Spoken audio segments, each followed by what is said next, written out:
There are plenty of new faces in new places this year, but Brian Kelly's debut at LSU may be the most anticipated in all of college football. Kelly's new family takes center stage on Sunday night in New Orleans against the Florida State Seminoles, who enter a pivotal year in Mike Norvell's third season. The Seminoles got their season off to a strong start with a 47-7 win over Duquesne in Week 0.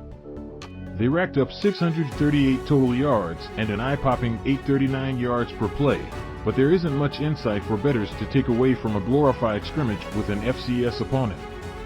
Nevertheless, the several question marks on both teams make this a fascinating matchup.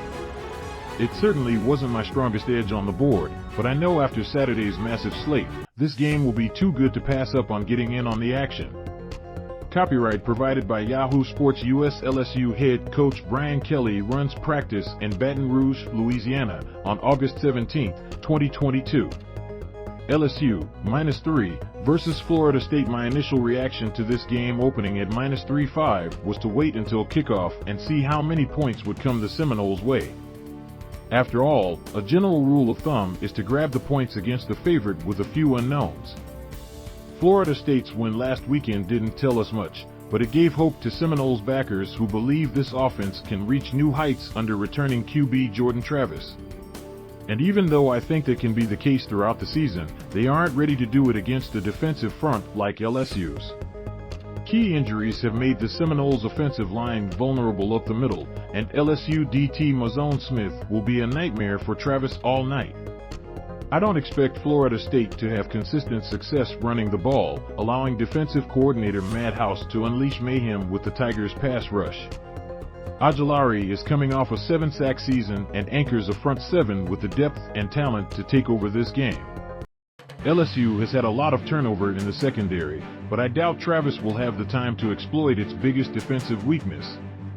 LSU's pressure will force Florida State to methodically move the ball down the field, rather than take advantage of a defensive backfield that ranked 116th in explosive pass plays allowed.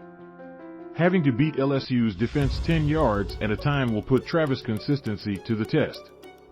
I don't think he can get the job done in a likely loud environment that makes this neutral site feel like an LSU home game. LSU is going to have its own offensive line challenges, but it helps when you can get the ball into the hands of a top 3 wideout in the country.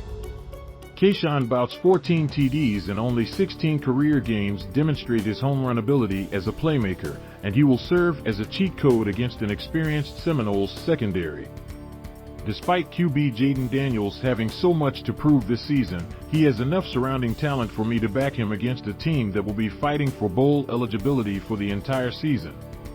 After going back and forth all week, let's lock up LSU before it moves past the key number of 3. Kelly hasn't lost an opener since 2016, so I'm betting he keeps the streak alive with a more talented team on Sunday night. Stats provided by Althon Sports and Stats.com.